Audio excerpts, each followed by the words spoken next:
வணக்கம் நேயர்களே, இது ஷர்மிளா டாக்கீஸ். நான் உங்கள் டாக்டர் ஷர்மிளா.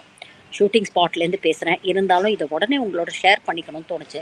அதனால தான் இந்த பதிவு போடுறேன். இன்னைக்கு சமூக வலைதளங்களில் 2 முக்கியமான சம்பவங்கள். 2மே தமிழ்நாட்டில் நடந்த சம்பவங்கள். 2மே பட்டியலின மக்களுக்கு எதிராக நடந்த ஒரு சம்பவம். ஒண்ணுல பார்த்தீங்கன்னா, ஒரு மதவெறி பிடிச்ச கூட்டம். இன்னொன்னுல பார்த்தீங்கன்னா, ஒரு சாதி வெறி பிடிச்சவர். 2 சம்பவங்களுமே என்னை பெருசா டிஸ்டர்ப் பண்ணிடுச்சு. வழக்கமா குஜராத், உத்தரப்பிரதேஷ் போன்ற மாநிலங்கள்ல தான் இது போன்ற சம்பவங்கள் அதிகம் நாம கேள்விப்படுவோம். ஆனா சமீப காலங்கள்ல பார்த்தீங்கன்னா, தமிழ்நாட்டிலேயே ஆங்காங்கே இது போன்ற சம்பவங்கள் நடக்க தொடங்கிருச்சு. இதுல இருக்கக்கூடிய காமன் த்ரெட் என்ன அப்படிங்கிறத நான் அப்புறம் சொல்றேன். பட் 2 சம்பவங்கள் என்ன அப்படிங்கிறத முதல்ல பார்ப்போம். ஃபர்ஸ்ட்டு கோயம்புத்தூர்ல உடையாம்பாளையத்துல ஒரு ஊர்ல ரோட்டோரமா ஒரு கடை போட்டிருக்கிறாங்க. ஒரு பட்டியலினத்தைச் சேர்ந்த ஒரு தம்பதியர். அவங்க வந்து பீஃப் பிரியாணி விக்கிறாங்க. இந்த கடைக்கு எதிராக போய் ஒரு சங்கி, இவர் பாஜகவுடைய ஓபிசி பிரிவில் ஏதோ ஒரு பொறுப்பில் இருக்கிறார் போல் இருக்கு. சுப்பிரமணியம் இவர் பேர். இந்த மனுஷன் அங்கே போயிட்டு அங்கே நின்று ஓப்பனாக அவங்கள மிரட்டுறாரு. நீ என்ன வேணா கடை போட்டுக்க, இட்லி கடை போடு, தோசை கடை போட்டு, எது வேணா போட்டுக்க, ஆனால் பீஃப் பிரியாணி மட்டும் நீ போடவே கூடாது. அது எப்படி நீ பீஃப் பிரியாணி இங்கே விற்ப? ஊர் கட்டுப்பாடுன்னு ஒன்று இருக்கு, கோவில் இருக்கு பக்கத்தில், ஸ்கூல் இருக்கு பக்கத்தில், நீ எப்படி இங்கே ரோட்டோடமா கடை வைக்கலாம் அப்படின்னு சொல்லி அந்த 2 பேரையும் மிரட்டுறாரு. அந்த தம்பதிகள்ல அந்த கணவர் வந்து ரொம்ப தன்மையா பேசுறாரு. அவர் வாய்ஸை கேட்கும் போதே அவர் கொஞ்சம் பயந்து பேசுறாரு. இவங்க ஏதாவது செஞ்சிருவாங்களோ அப்படிங்கிற பயத்துல பேசுறாரு அப்படிங்கறத நம்மளால உணர முடியுது. ஆனா உண்மையிலேயே அந்த பெண்ணை ரொம்ப பாராட்டணுங்க. ரொம்ப தைரியமா நேருக்கு நேர் தில்லா நின்று அந்த பெண் கேள்வி கேட்கிறா. உங்களுக்கு யாருங்க ரைட்ஸ் கொடுத்தது? நான் என்ன கடை வைக்கணும் அப்படிங்கறத நீங்க யாரு முடிவு பண்றதுக்கு?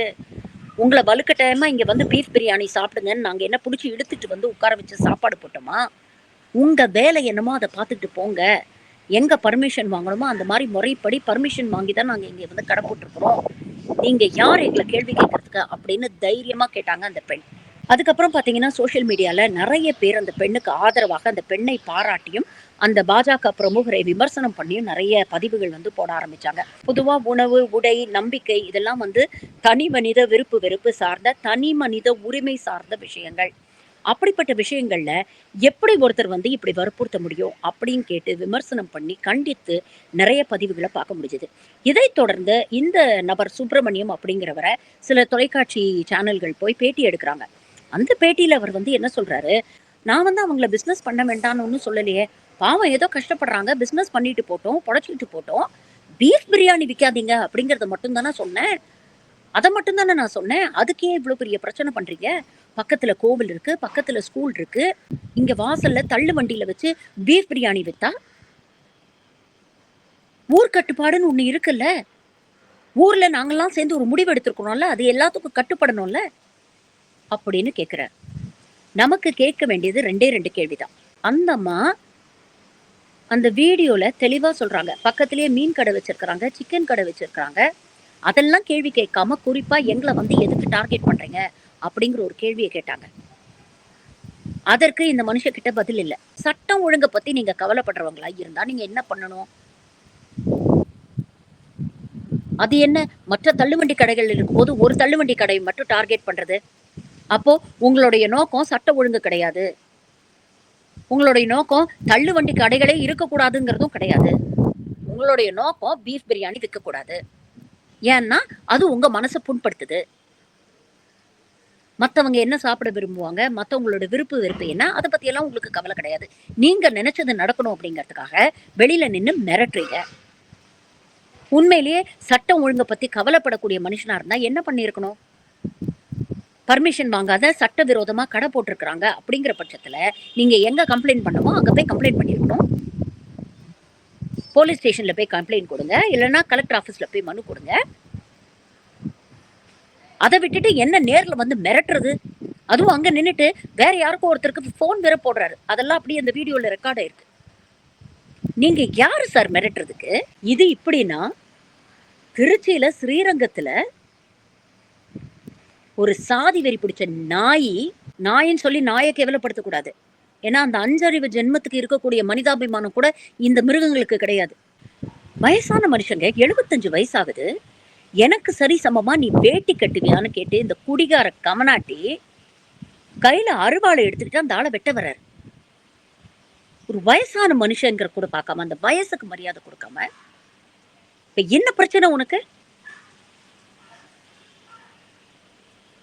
எவ்வளவு நாள் கைய கட்டி கும்பிடு போட்டு ஆமா சாமி சொல்லிட்டு இருக்கணும்? அப்படி என்ன பெருசா நீங்க கிழிச்சிட்டீங்க? சாதி பெருமை பேசிக்கிட்டு. சாதி பெயரை சொல்லி திட்டுறாங்க. 75 வயசு முதியவர் ஒருத்தரு.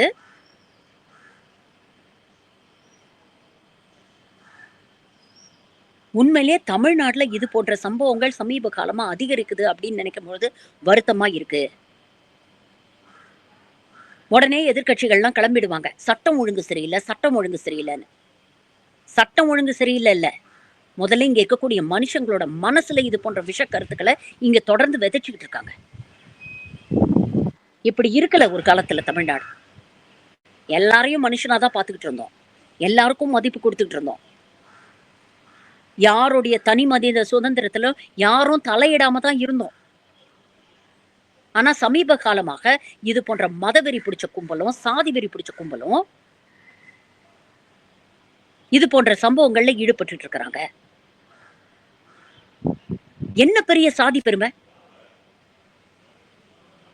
ஒரு மனுஷனுக்கு பெருமை அவன் வாழ்ந்த காலத்துல அவன் உலகத்துல என்ன நல்லது செஞ்சுட்டு போனான், அவன் போனதுக்கு அப்புறமும் எவ்வளவு பேர் அதை நன்றியோட நினைச்சு பாக்குறாங்கிறதுதான் ஒரு மனுஷனோட பெருமை.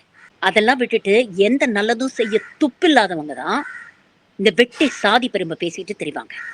இதெல்லாம் எதுக்கு சொல்றேன்னா, இங்க மதவெறி பிடிச்ச சக்திகள், ஜாதி வெறி பிடிச்ச சக்திகள்லாம் ஒரே கூட்டணியில சுத்திக்கிட்டு இருக்கு. இந்த கும்பல் தான் தமிழகத்துல சட்டம் ஒழுங்கு சரியில்லை, சட்டம் ஒழுங்கு சரியில்லைன்னு இது போன்ற நடக்கக்கூடிய சம்பவங்களுக்கெல்லாம் அரசாங்கத்து மீது கேள்வி எழுப்பும். அரசாங்கத்து மீது கேள்வி எழுப்பதுக்கு முன்னால நாம யோக்கியமா இருக்கோமான்னு முதல்ல நாம பார்க்கணும். அரசியலமைப்பு சட்டத்தை உள்வாங்கி சுதந்திரம், சமத்துவம், சகோதரத்துவம் இது போன்ற வார்த்தைகளை மதிச்சு அதை வாழ்க்கை முறையா மாத்திக்கிட்டு நாம வாழ்றோமான்னு முதல்ல நாம சுய பரிசோதனை செஞ்சுக்கணும்.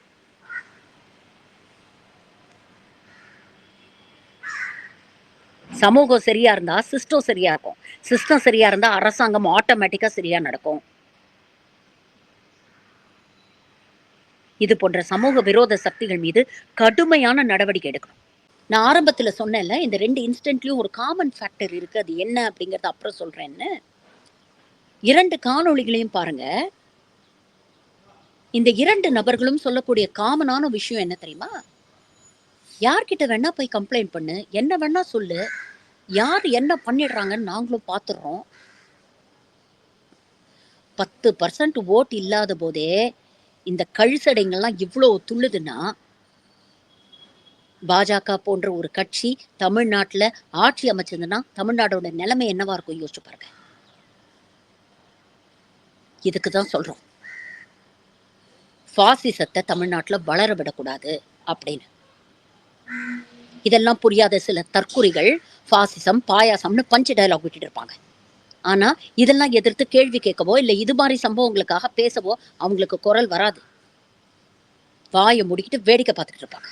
ஒரு 4 பேர் சேர்ந்து தைரியமா யாரா நீ, யார் எங்க வந்து யார மிரட்டுற அப்படின்னு போய் அந்த பாதிக்கப்பட்டவங்களுக்கு ஆதரவா நின்னோம்னா இது போன்ற சம்பவங்கள் செய்யறதுக்கு பயப்படுவாங்க. நாம இந்த மாதிரி ஏதாவது செஞ்சோம்னா 4 பேர் அவங்களுக்கு சப்போர்ட்டா வந்து நின்னு கேள்வி கேட்பாங்க அப்படிங்கிற பயம் மனசுல இருக்கிற வரைக்கும் தான் இந்த சமூக விரோத சக்திகள் மௌனமா இருக்கும்.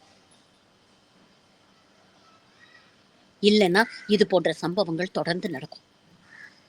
இந்த புது வருஷத்துல இது ஒரு ரெசல்யூஷனா எடுத்துக்கங்க. கண்ணுக்கு எதிராக இந்த மாதிரி வீக் அண்ட் ஒப்ரஸ்டு பீப்புளை யாராவது இந்த மாதிரி துன்புறுத்துறாங்க, அது நீங்க கண்ணுக்கு எதிர பாத்தீங்கன்னா தைரியமா எழுந்து கேள்வி கேளுங்க. 4 பேர் கேள்வி கேட்டாதான் இந்த மாதிரி குள்ள நரி கூட்டம்லாம் பாலை சுருட்டிக்கிட்டு இருக்கும்.